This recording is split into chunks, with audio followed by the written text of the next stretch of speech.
Hello and welcome to today's edition of Political Voice. I am Masinachi Okafor.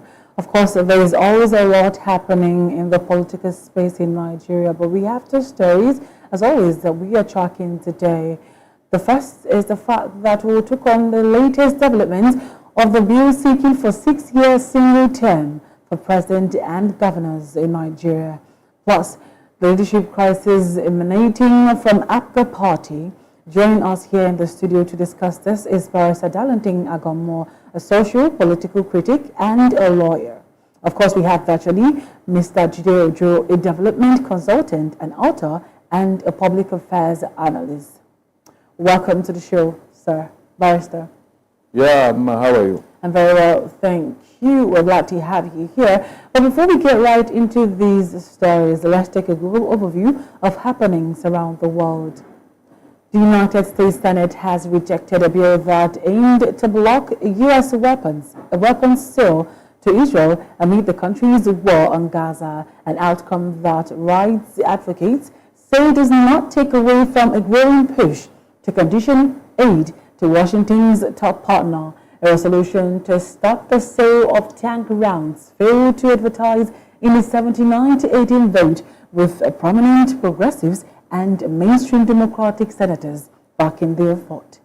Senator Bernie Sanders introduced the so-called joint resolutions of disapproval in September to oppose a $20 billion weapons deal approved by the administration of President Joe Biden. It was the first time ever that a weapons sale to Israel was subjected to such a vote. While support for the push may appear minimal, it represents a crack in the bipartisan consensus over unconditional U.S.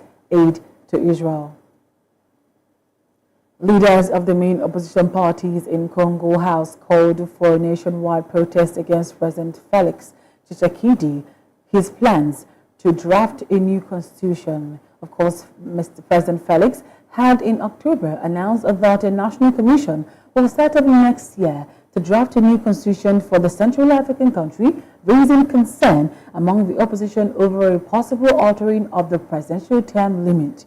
Opposition politicians, including former President Joseph Kabila and former presidential candidates Martin Fayulu and Moise Katumbi, called for protests against Felix's plans. The spokesperson for Kabila's party, Shadre Ramazani, said in a joint statement with the opposition parties that the constitution was meant to prevent authoritarian drafts and guarantee democratic transition of power. Felix, who was elected last December with results questioned by the opposition, has spent much of his first term in office trying to gain legitimacy after a disrupted 2018 election while struggling to put an end to the armed conflict in the country's east. Bringing me back home to Nigeria, we hear that the Finnish Nigerian separatist agitator Simon Ekpa and the 4 other individuals have been arrested in Finland over terror-related activities. Reports gather that Simon Ekpa, the self-declared Prime Minister of Biafar Republic government in exile, was remanded in custody by the District Court of Pajet him on the suspicion of public incitement to commit a crime with terrorist intent. According to police, the main suspect was arrested on suspicion of public incitement to commit a crime with terrorist intent, while 4 others were arrested for financing a terrorist crime. The police said claims will be heard in Pajet District Court today, November 21st. And of course, we'll go on a short break, and when we return, we'll go straight into the topics of discussion. Stay tuned.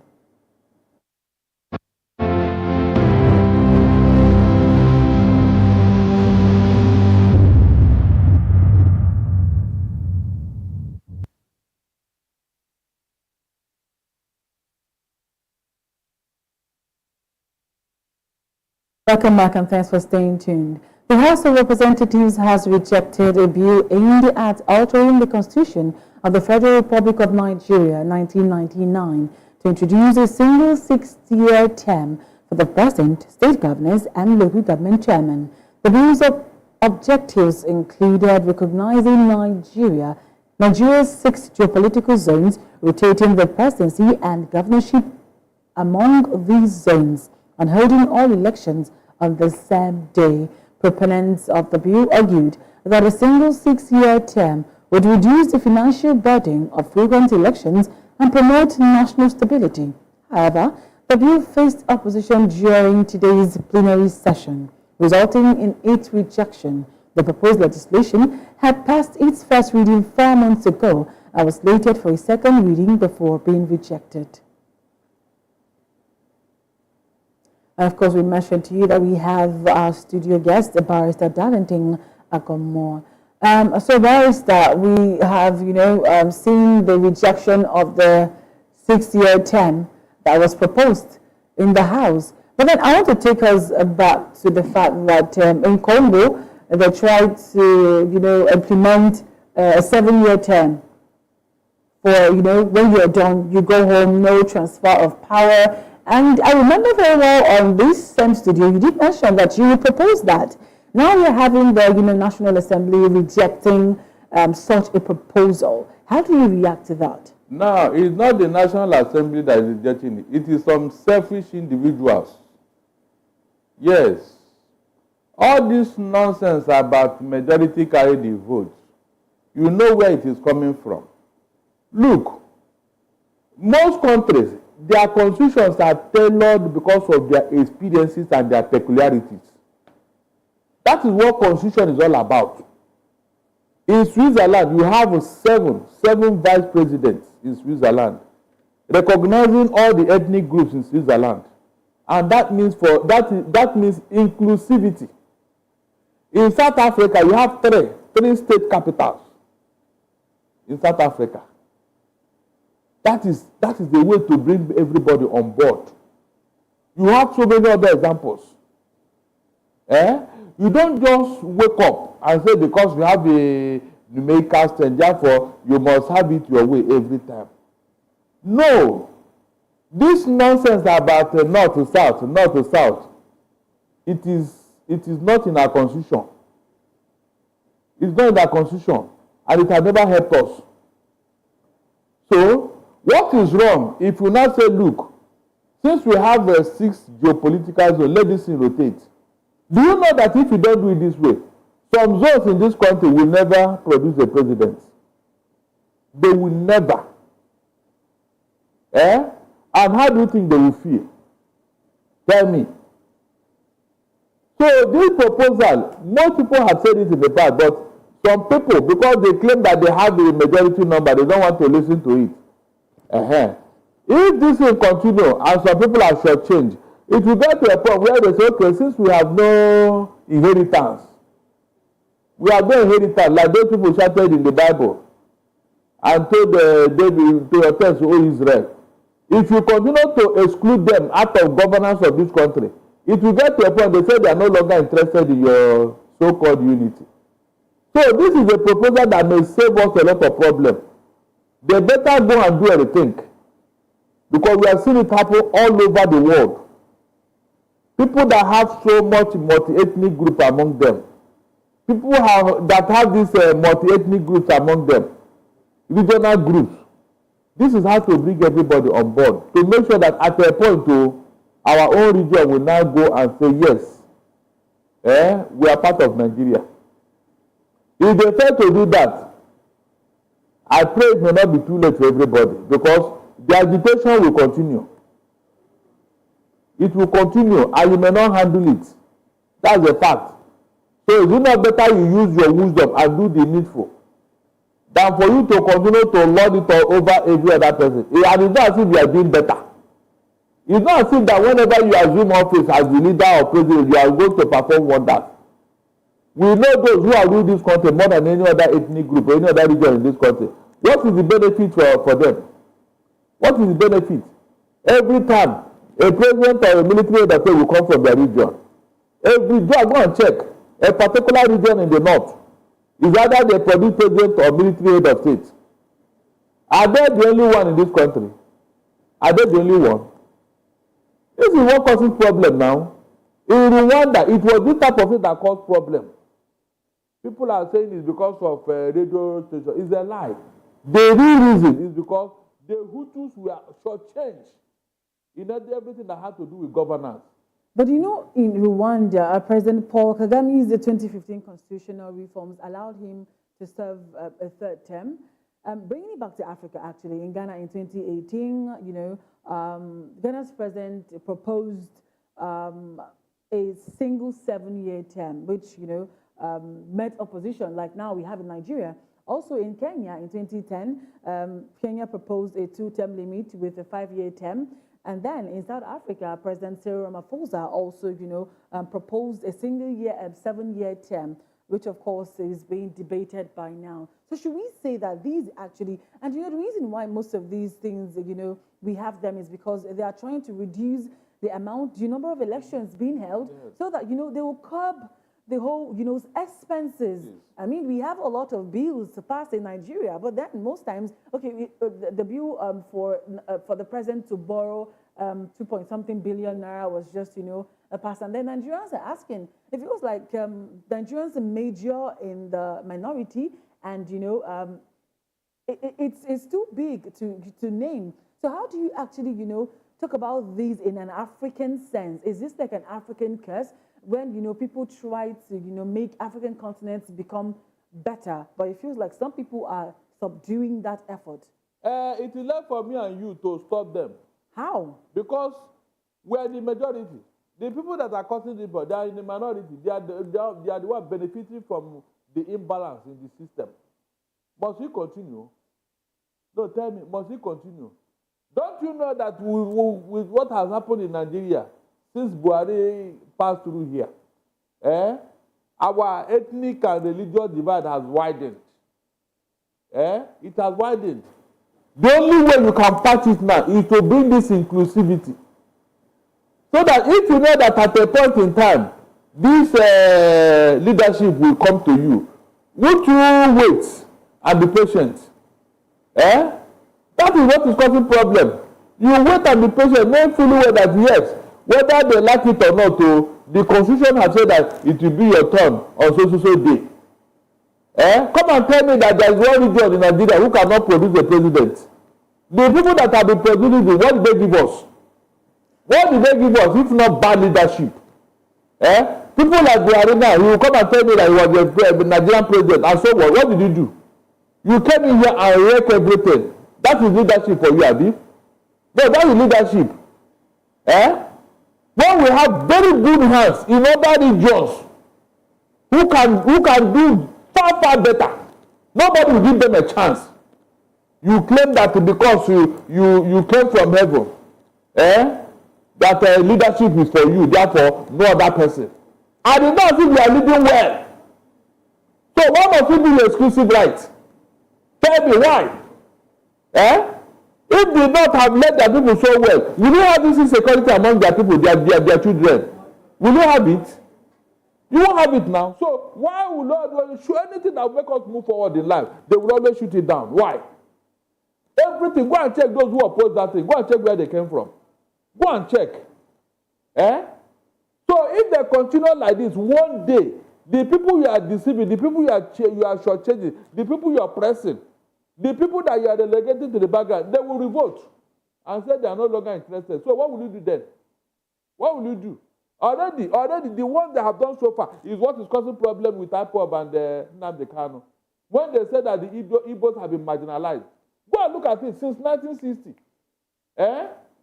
Agu Heroes was there just for 6 months and they killed him.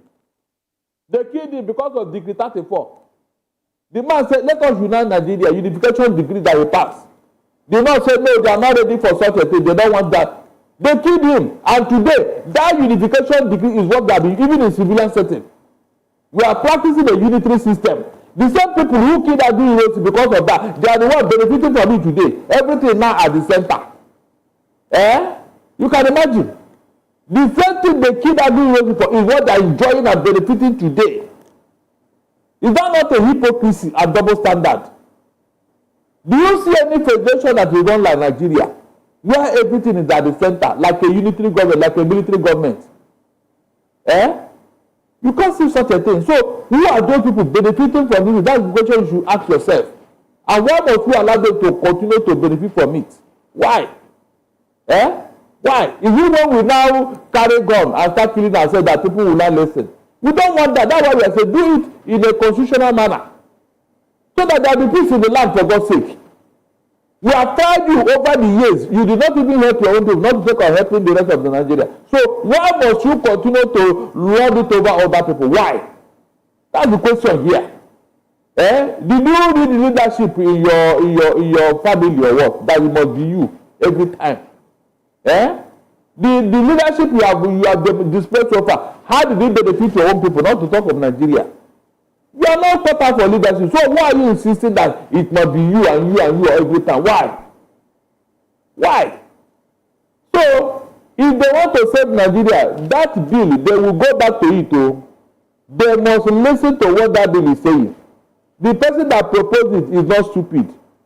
It is the only way to save the unity of this country. Whether you like it or not, it's the only way. Okay, we have Mr. Didio joining us virtually. I don't know if you can hear us. Right, I can't hear you, but I believe that you can hear me. We've been talking about the fact that lawmakers have rejected a bill seeking 6 years single term for president and governors. But then, of course, the proponents have argued that a single-year term would reduce the financial burden of, frequent elections and promote national stability. But however, opponents have expressed concerns about the feasibility and alignment of the proposed changes with Nigeria's political structure. But the school of thought, they are asking questions about the willingness of Nigerian politicians to, to reform the country's political system. What do you think drove the opposition to, reject this bill? And what impact do you think it has politically on the Nigerian landscape? My own take is this. I see a lot of merit in that bill, but it is not something that is widely practiced across the world. Where Nigeria copied presidential system of government, what obtains there is 2 terms of maximum of 4 years each. What the promoters of that bill could have done is not to lump everything together. Like they want 6 years single term for president and state governors. They want elections conducted, all elections to be conducted in one day. They want power rotation in the states. Political zone. You understand? Yeah. Can you hear me? Yes, I can hear you. Yes, we can hear you. Please go on. So, what they should have done first is for you to succeed with this kind of exercise, you need to lobby your colleagues.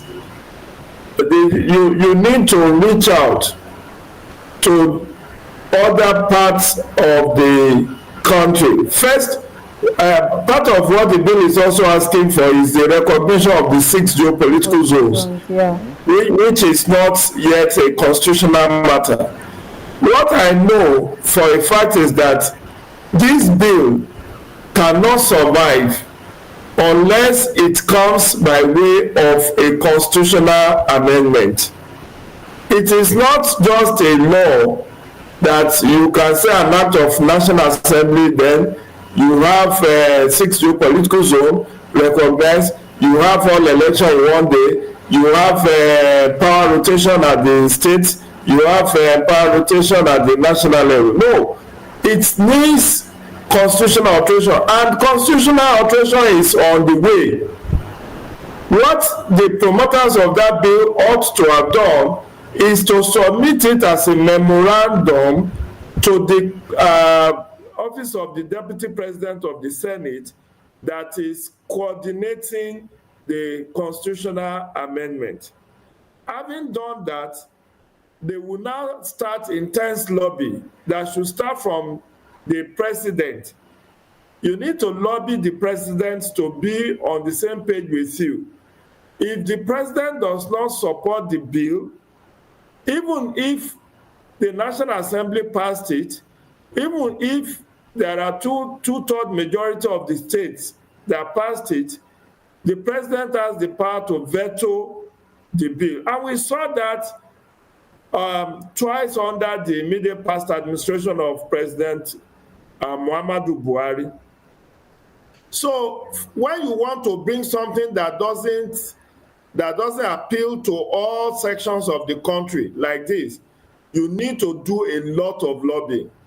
Did you know, my sister, that the Southeast Development Commission that is now a reality today was initially rejected by the National Assembly, particularly the House of Reps, when it was first mooted?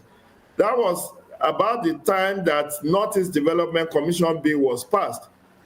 But after they killed that bill, it was relaunched. People like Benjamin Kalu, the Deputy Speaker of House of Reps, did a lot of lobbying, reached out to his colleagues in the Senate and the House, and today the President has signed the Southeast Development Commission into law. Just the same way he has signed the Northwest Development Commission bill into law. So, you know, act of lawmaking is not something that you come on the media and just be, of course, it's part of advocacy, but the lobby is within the assembly. And I started on this, from where I started my comment. If you look around the world, not many countries, in fact, I can't cite one single country where there is one-term presidency. Ghana has 5-year, 2 terms. Yeah. Many African countries have 2 terms. In fact, there are countries that have 7 years, 2 terms. And no African country, to the best of my knowledge, has 1 term of 6 years. I recall that former President Goodluck Jonathan also mooted similar idea about 2013, 2014. And it was shut down by the National Assembly at that time, even when he said he was not going to be a beneficiary. So what is needed is that you said you want to save resources by having election every 6 years. Unless you are saying 6 years, 2 terms. Because if you are saying 6 years, what people are saying is that, why should it be my own turn that you now said it should be 1 term? And you need to unpack this kind of bill. Like I said, the best way to fly this is under the constitutional amendment. But even if you sponsor it this way, it's not going to work, because you are bringing so many things into one bill. You are saying that there should be 1 term of 6 years. You are saying there should be recognition of the 6 geopolitical zones. You are saying there should be power rotation within every state. You are also saying that which other one? Several things lumped together. That will not work. As a lawmaker, they need to have that experience that you need to calibrate and take one issue after the other, so that even if one does not support, if one issue not gets majority view, majority support, others could get it. But for this kind of exercise to succeed, the lobby should start with the president. If he sponsored this bill as an executive bill, the National Assembly will have no choice to support it as well.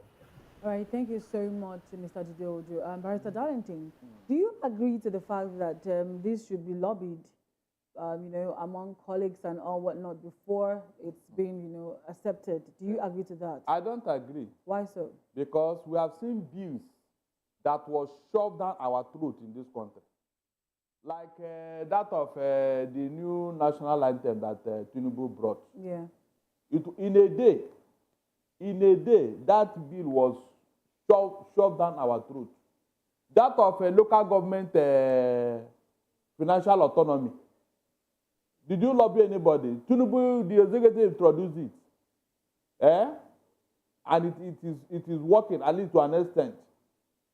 So, why can't this particular one that is causing a problem, why can't it work? You remember very well that the major reason why Nigeria is not stable is because of this word, domination of one group against the other.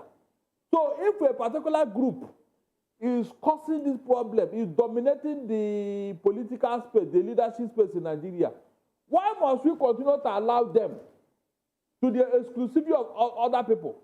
And then whenever we want something to move forward, we now go and beg them. That's not patriotism now. That's not. This bill has been ongoing for a long time. Why do you have to come and beg you? When you know that this is the problem that Nigeria is facing.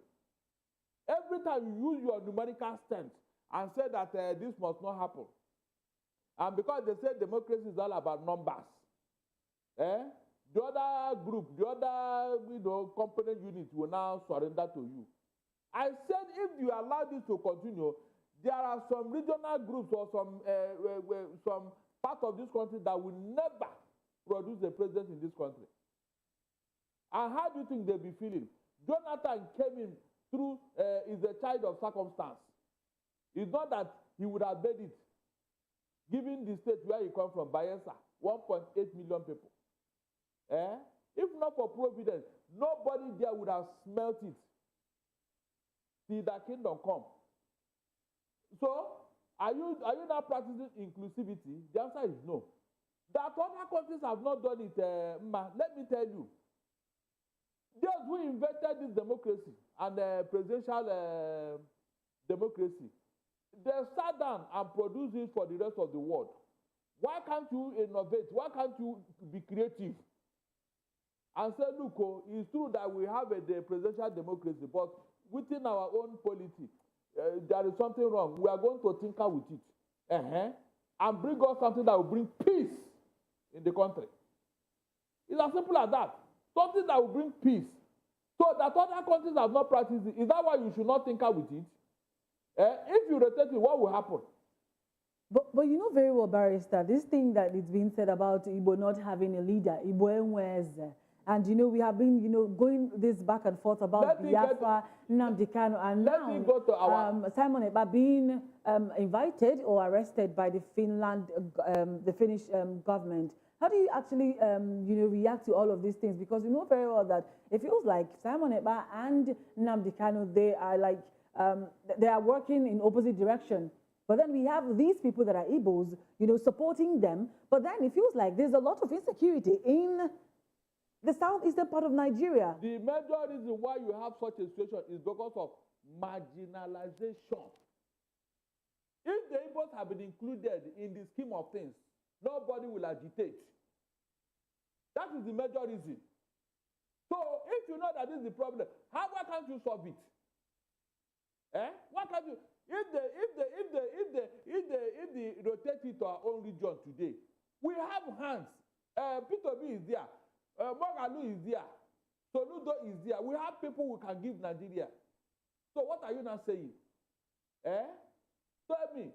After all, when Buhari was in office, is that not when insecurity first started in the north? His own kinsmen, Fulani headsmen, were killing people all over the place. Why didn't anybody talk at that time? No, why didn't somebody talk? Buhari was in office when this insecurity became a monster. Why didn't people use it against him? In our own case now, the agitation is valid. It's valid. So why would you now want to discountenance that? So that you continue to rule. Rule over who? What are you even producing? If we begin to say now, okay, let's make this leadership according to your contribution to the Nigerian polity, there are some people who cannot smell it now because they're not bringing anything to the table. These are issues now. Go and look at the IGR on economic input. There are some states in the north who don't bring anything to the table except to go and share money in Abuja. In every aspect of it. Yet they will continue to tell you they are born to rule and all that. Is that what you want us to continue to tolerate? No. We have a peculiar situation here. We have a peculiar situation, so we must address it. This idea that it has never been done, no, it has been done. Those who created the presidential democracy, they didn't come from heaven with it.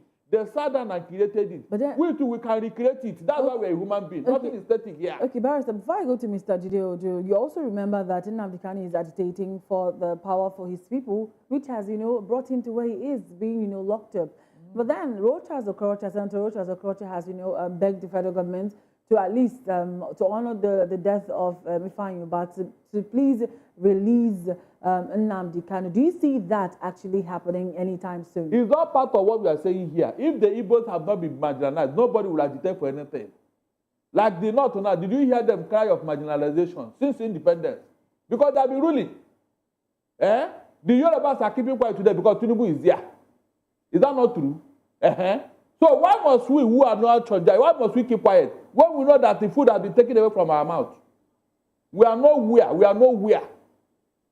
Any Yoruba man that is talking now, he's talking because they are in power. It's as simple as that.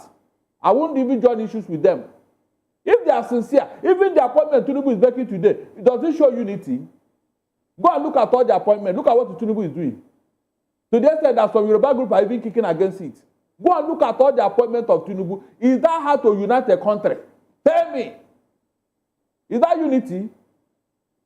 So, if you don't put this in the constitution and say, look, you must not go beyond this level in your appointment. You must not do. It's better. That's not how to bring peace in a country. And some people are telling me, no, it's not necessary because you are not in power. It's wrong. Very, very wrong.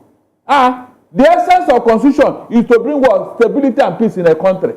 So if your constitution is lopsided, there is no constitution. That's why everybody has been calling for amendment of that constitution. Because it was one man that gave it to us. Awalu Yadudu, Abacha's Attorney General. He was one that tinkered with it and included all the Muslim culture and tradition in our constitution.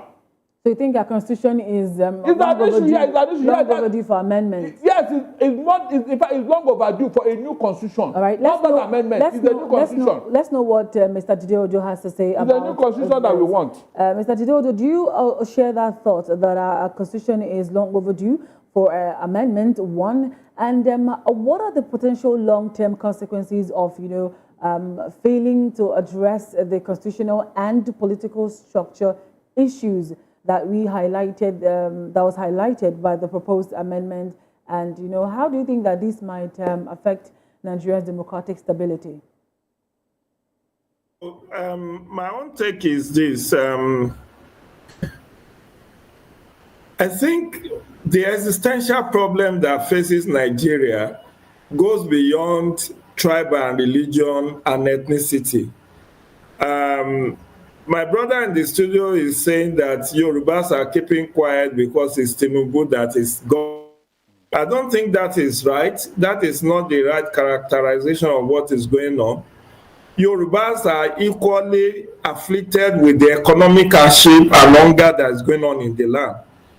And in a recent video, it was even in Yoruba land that people are calling for regime change. It was also in the Yoruba land that what is the name of Sunday Igboho's group that went to UK that demanded for Yoruba nation. All right, I'm glad, sorry, Mr. Jide, I'm glad you mentioned Sunday Igboho because a school of thought will wonder what's really the difference between Sunday Igboho and Nnamdi Kanu agitating for the, for power, for the Biafrans, for the Southeasterners. And I will address that. So let's get something very clear. Our enslavers are not the ordinary citizens. Like I said, Yorubas are not enjoying under Tinubu. Only his cronies that he appoints into positions are enjoying. And that does not represent the Yoruba nation. How many roads have Tinubu built in Yoruba land in the last 18 months? How many hospitals has he built? How many infrastructure? To the detriment of the other part of the country. Appointments are just benefiting individuals, not group. We need to get that very clearly. Now, my sister, about Sunday Igboho's case, Sunday Igboho was not Sunday Igboho was hunted by Buhari administration into exile. It was caught in Nigeria. He fought his way through the court. It's a lie. I disagree with you. All right, I think we're having a network glitch, and Barrister, I don't think has a lot to say. Barrister. Yes, I would have thought, in fact, I would let the network come back, let him finish his thought, because he was being economical with the truth. Okay, since his appointment, who was here? Who did the Tinubu appoint? All the appointments that are benefiting the Yorubas, all the empowerment programs that are benefiting the Yorubas, why can't you extend it to other people now? Since you want to now deny that you are not benefiting from him, the appointments are mainly for Yorubas, and that one benefiting, he's empowering them. He's empowering them. The appointment trickle down to the lowest person and all that. So what are you now saying? You want to deny that? The cronies you are talking about, you mean he doesn't have cronies in other parts of Nigeria except in Yoruba land? And he's supposed to be a national president. I don't like when people are not being sincere with what they are saying.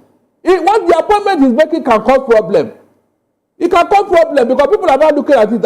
Is it Yoruba this and that? Already some people in Kano are now saying that Tinubu want to Yorubanize Nigeria. You had that sentiment now. And instead of you to address it, you say it does not benefit you. What are you saying? Shogba is supporting Tinubu. Donyo Okugbe, Wole Soyinka, Oba of Lagos. These people, are they riffraff? These are prominent Yoruba people now. So why are you trying to make it look as if it does not matter? It matters a lot. Because that is what will bring unity in the country. Don't deny that fact. Don't deny that. That is not how to unite a country. A country that is going through this crisis, you don't come and then make it worse. You don't come and make it worse. If this appointment were like that, he may be an Igbo manager and he make this type of appointment. Would you say what you are saying? The Lagos Ibadan press, we don't even keep quiet about it. It's wrong. Very, very wrong. That's why we are saying, put this thing in our constitution so that you know where you stand. So that if I want to go to court against you, I will say, look at what the constitution said, though, you are gone against it. I am telling you, if not that of ministerial appointment is the constitutional provision, these people will never appoint anybody from the southeast. I'm telling you. Look at even the ministerial appointment. Look at it. Look at the ministerial appointment. We have 36 states and you have 48 ministerial appointments. So the other way, this thing, who did you use to add up to it? Who? Look at where they came from. And you are telling me his cronies. His cronies are Yoruba people. He's empowering them with our own money. If it is no money, I won't care. So it is wrong. You don't unite a country like that. That's what we are saying here. It's wrong. If they put it in the constitution, I'm sure before he will even do it, he will think twice. Because you know what he's going to face. But here, because the deal is very loose, he cannot wake up and do any appointment as he like. Just wait. Ambassadorial positions are coming now. Masinachi, go and check how many people Tinubu are going to appoint from the Southwest as ambassadors. You can see now. Whenever it comes to their turn, they will find a way to water it down, to downplay it, and tell you that the problem on Nigeria goes beyond ethnicity. But you know that started it. I wonder what started this thing. I wonder what started tribal politics in Nigeria. But they will never agree. When Azikiwe, the Igbos, even choose Lagos as their own, as their traditional home. We mingle and do everything with the Yorubas here. All of a sudden, Awolowo became envious against Zik. That was where tribal politics started in Nigeria. Until date, it has never changed. So why can't you address that issue? Why can't you? Go and check every other country in the whole world that are moving forward. They downplay their tribal differences. But in Nigeria, in the 21st century, it has become a major issue. One young man wanted to contest an election in Lagos State here. They started calling him Omale. Their own son. Rose Bible, their own son, because the mother is from Owerri. And the father is a Yoruba man, though. The real Yoruba man, the Yoruba man, the father of that young man, they own the land where Lagos Island local government was built. Their own father, their own grand, their own land, the Congo. That is where they built Lagos Island headquarters. Yet, they see him as an Igbo man. Is that politics? No, is that not crudity at the highest level? And he is supposed to be the center of excellence. Please, people should stop all these things. Let us call a spade before we destroy ourselves. That's what we are saying here. All right. I wish Mr. Jide Ojo is back so that we can hear his concluding thoughts. Okay, yeah, he's back. So, Mr. Jide Ojo, I'm sorry for that breaking transmission. Please continue. I'm saying is that we need to put issues in perspectives. I'm all for Igbo presidency. I'm all for rotational presidency. I'm all for political inclusion. I'm all for social inclusion. That is my area of work in the last 25 years. And I've written several opinion articles on this in my column in the Punch newspaper. So it's not so much about, when we say the North, do we really realize that the North is not a monolithic entity?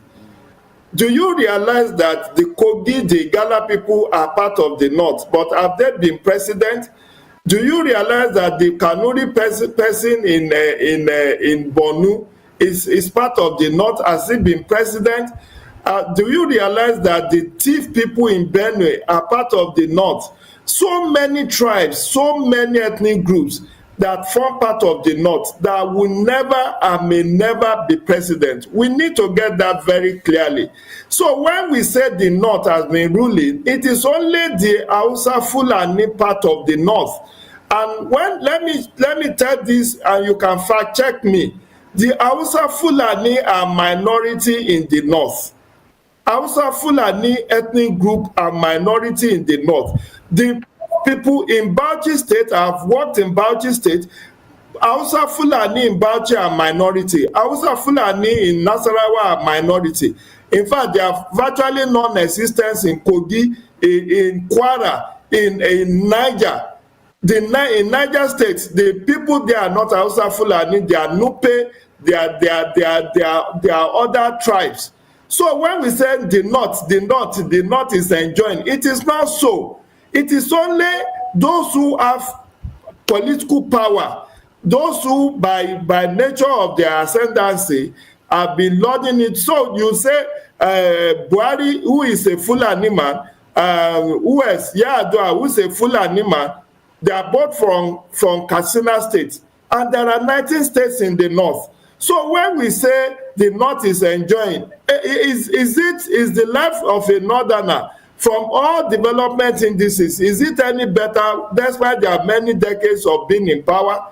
The answer is no. Likewise, the Yorubas are not enjoying, even when we produce Obasanjo and we have produced Tinubu. Are we immune from the pains, from the hardship, from the hunger that is in the land? The answer is no. When Goodluck Jonathan was the president of this country, I was in his hometown, Otuoke, to observe election. I saw that the road, the East-West road, the road that links Port Harcourt, Rivers State to Bayelsa was impassable. That was part of the reason he fell out with Rotimi Amechi. That how can you be president and you cannot even influence the completion of the East-West road? Ask yourself, did Goodluck Jonathan complete the East-West road despite being the president of Nigeria for 5 years? So we need to calibrate this whole issue. And I was responding to the question you raised earlier about Sunday Igboho. Sunday Igboho was not given state pardon by Nigeria. Sunday Igboho was hounded. People were killed in his house when the DSS went to arrest him.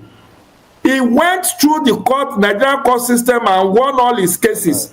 That was, you can say it's a lie. Please, you can bring counter facts to what I'm saying. The only person that was given presidential pardon was Gani Adams of this group, Gani Adams of what do we call it? I've forgotten the name that was established by Dr. I mean, why did I forget this group's name now? So he was the only one that was given that his case was resolved politically.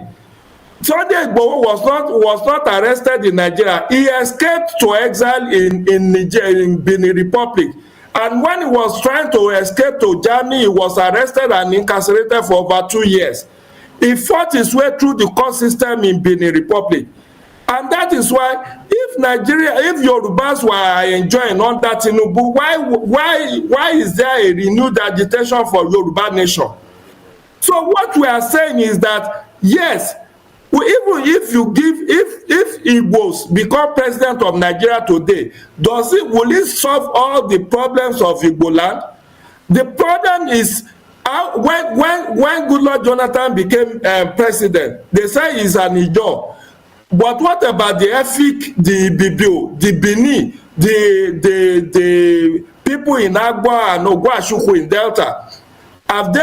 Is it until when they also became president that will say that everybody has? The point is, let's try for good governance, democracy and good governance. When we have good governance, when we have constitutionalism, when there is no issues around what is called federal character principle is strictly observed, that is when there will be good governance in Nigeria. It's not until when my race becomes the president of Nigeria. It's not when my tribe becomes the president of Nigeria. There are people in Benue State. I was in Benue State this September 2024 for some days. The thief of Benue State have been the one producing governors since 1999. But go and look at the state of infrastructure in Benue. I was there, not that I was told. The roads are impassable. It was like a glorified secondary school. Yet you have a particular ethnic group that is lording it over the rest of the state. Why can't their own side? The road to Boko is impassable. The road to Vandeke is impassable. The road in Makurdi is in deplorable state. Go and fact check me. Yet the thieves have been the one governing Benue State. The Domas, the Igedes, they are clamoring that they are marginalized. But what we are saying is that let there be good governance. In Kogi State, it has been the Igala dominating. But what is the state of infrastructure in Kogi State? Right. Even in the Igala dominated area of Kogi State, are they any better? Now that the Kogi Central people of Ebira, when they became governor, is it only that place that have been developed? The point is, our advocacy should be strategic. Whoever is there, whether it's my kinsman or it's not my kinsman, let's ask him to rule by to follow rule of law, to work and act in tandem with the provision of the Constitution. That is when ordinary citizens like you and I will start to feel the impact of government. As I'm speaking with you, I'm not proud to say I'm a Yoruba man, because the hardship, the borrowing that I've had to go through in the last 2 years is unprecedented.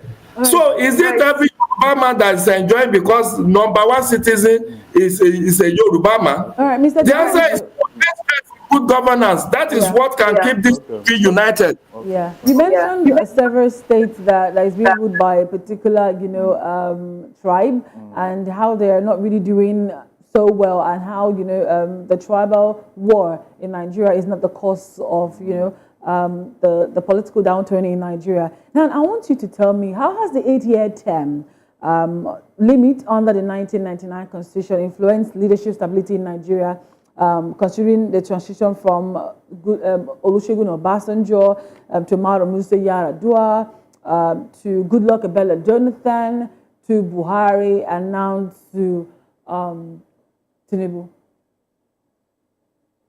Me? For me? Can you hear me? Yes, that's for you. What is it again, please?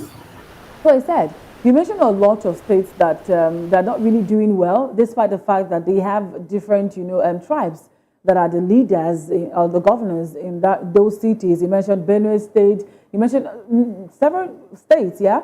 But then I also want to ask you, if you say that it's not about tribe, that it's about the personality and not the tribe that is ruling the nation, I want you to tell me how has 8-year term in Nigeria under the 1999 Constitution, from Olusegun Obasanjo to Mahmoud Musa Yar'Adua, to Goodluck Ebele Jonathan, to Buhari, now to Tinubu. How their years have benefited citizens? Has their ruling stabilized the nation? You knowing very well what panned out last year during the 2023 presidential election, where we had, a lot of cities that they voted. What happened? Sister, so how can you react to that? My sister, what we have is governance challenge. And the governance challenge goes beyond tribe, religion, ethnicity. It is beyond that. It is our enslavers. It is the people who are holding us captive that wants us to be fighting ourselves on the basis of tribe and religion. And if we continue along this trajectory, we will miss the point. We have had 25 years of uninterrupted government, civil rule. What is the state of infrastructure across the length and breadth of Nigeria? I stand to be corrected. The 8 years of Buhari, how did it benefit people in Katsina State? The governor of Katsina State under Buhari was Masari, the former Speaker of House of Reps. He was the governor. At some point, the man was in tears that the people who are holding his state hostage are Fulanis like him. They are his brothers. Yet, in fact, everybody knows that state of emergency was declared in several parts of northern Nigeria. Did that solve the problem of insecurity in the north? Today, the north, Sokoto, Kebbi is facing Lakurawa. And yet, they just produce a president for 8 years. Why is the northwest Nigeria, why is it not an El Dorado? So the problem is, let's face the governance challenge we have. The issue of welfare insecurity is pervasive. And that is to tell you that even in 2027, make an Igbo man president, you will still continue along this trajectory.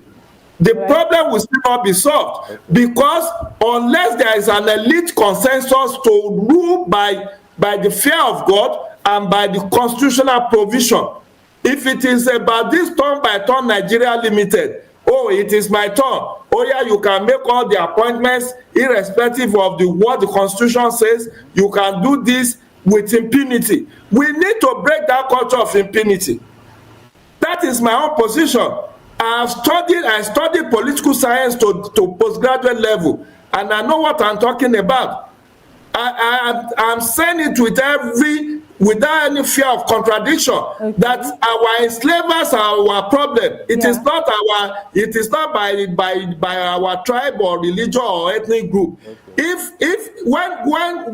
the 6 months that Murtala Mohammed spent as head of state, everybody felt the positive impact of his government in 6 months. If not for the death of Yar'Adua, things were taking shape. This is a man who personally admitted that the election that brought him to power was flawed, and he did something about it by institutionalizing electoral reform. But successive administration, what have they been doing? So it's more about personality.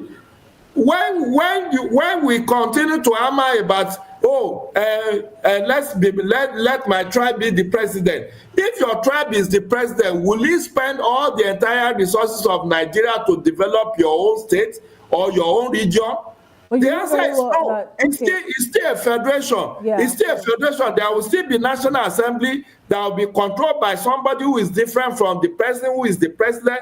There will still be the judiciary that may likely be controlled by another person who is not from your region. So we need one another.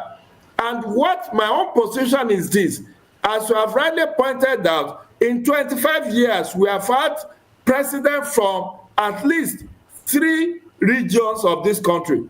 Let me say 3 of the 6 geopolitical zone. So the Southwest has produced president, the Northwest has produced president, the South-South has produced president.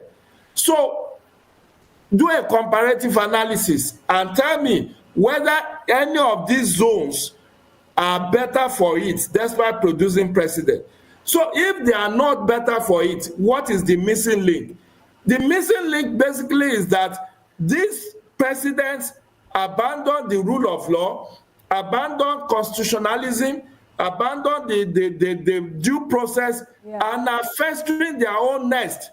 Okay. Today, Obasanjo is fighting Tinubu. Both of them are Yoruba man. They are fighting each other. One is saying, oh, you have derailed, you have failed. Then the other one is saying, when you were there, what did you do?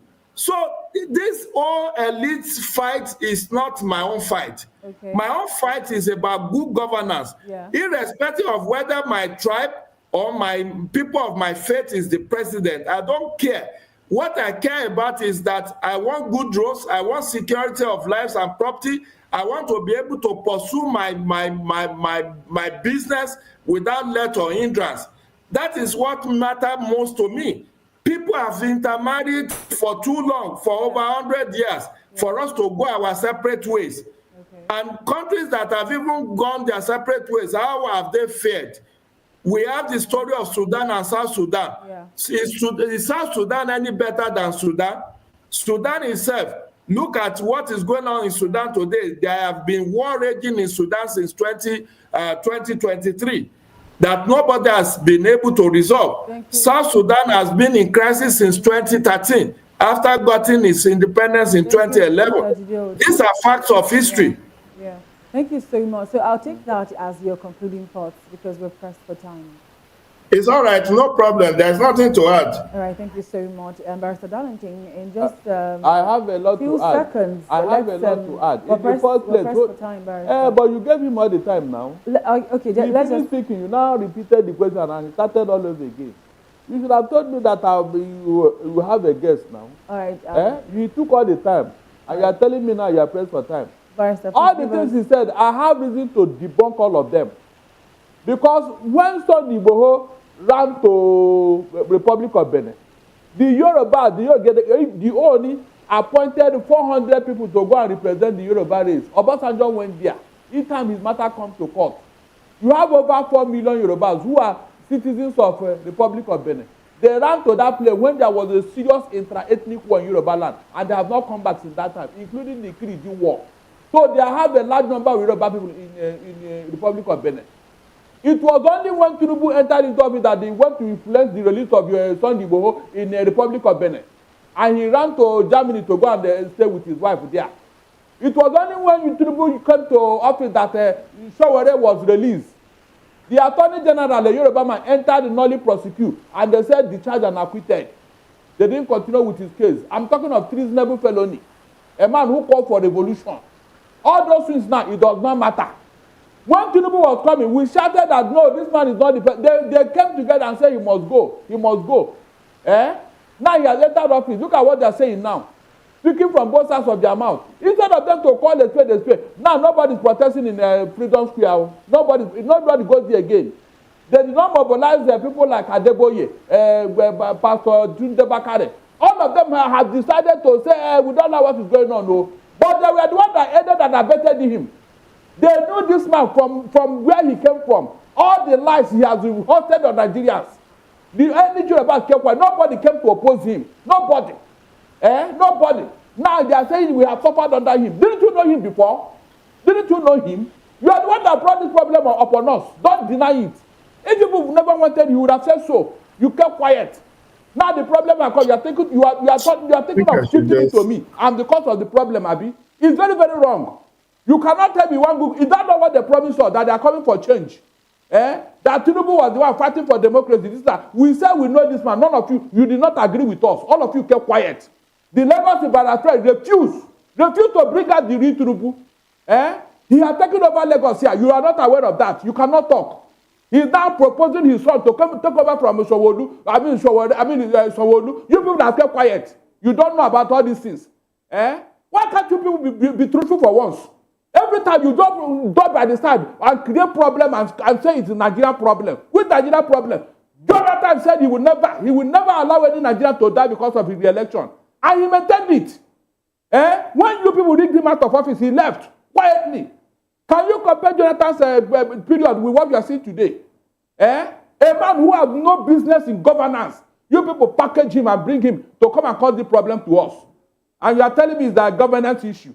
All these other people who don't want bloodshed, who don't want violence, who don't want agbero or thugs to work for them, they are not human beings. It is this particular person who will always use violence to get whatever he wants. And you are saying it's governance problem. Right, thank you. It's so wrong. Much. It's wrong. It's wrong. You people should come out. The same way you protested against Jonathan. Protest against Tinubu. All of you should come out now. That is when I will prove that when you tell me that yes, you are truly what you claim you are. What's his name? Professor when Sheka can no longer talk now. He has remained quiet. He has remained silent. He can no longer talk. The Oba of Lagos can no longer talk. All of you, you are kept quiet. You are kept quiet. You're now looking for a way to tell us it's a Nigerian problem. No, it is not a Nigerian problem. You people created this problem. You people created it. Go and look at your history. Thank you so much. Created it. You created the problem. All right, this is where we will wrap up the show for today. Thank you so much, Mr. Jide Ojo, for being on the show with us today. Thank you so much, Barrister Darlington Agomo, for being on the show with us today. Political Voice will make a return tomorrow, being Friday. I am Masinachi.